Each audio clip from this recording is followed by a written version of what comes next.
ब्राह्मण और सांप की कहानी। लालच बुरी बला है। एक बार की बात है, किसी नगर में हरिदत्त नाम का ब्राह्मण रहता था। उसके पास खेत थे, लेकिन उनमें ज्यादा पैदावार नहीं होती थी। एक दिन हरिदत्त अपने खेत में एक पेड़ के नीचे सोया हुआ था। जैसे ही हरिदत्त की आंख खुली, उसने देखा कि एक सांप अपना फन फैलाए बैठा हुआ है। ब्राह्मण को एहसास हुआ कि यह कोई साधारण सांप नहीं है, बल्कि कोई देवता है। ब्राह्मण ने निर्णय लिया कि वह आज से इस देवता की पूजा करेगा। हरिदत्त उठा और कहीं से जाकर दूध ले आया। उसने मिट्टी के बर्तन में सांप को दूध पिलाया।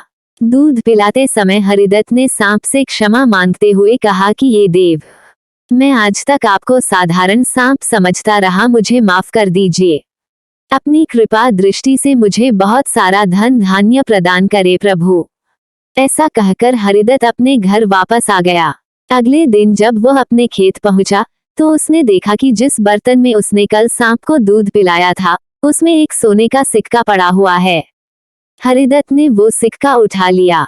अब हरिदत्त रोज सांप की पूजा करने लगा और सांप रोज उसे एक सोने का सिक्का देने लगा।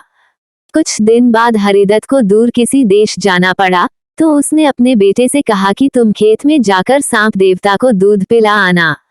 अपने पिता की आज्ञा से हरिदत्त का बेटा खेत में गया और सांप के बर्तन में दूध रखाया। अगली सुबह जब वह सांप को दूध पिलाने गया, तो उसने देखा कि वहां सोने का सिक्का रखा हुआ है। हरिदत्त के बेटे ने वो सोने का सिक्का उठा लिया और मन ही मन सोचने लगा कि जरूर इस सांप के बिल में सोने का भंडार है।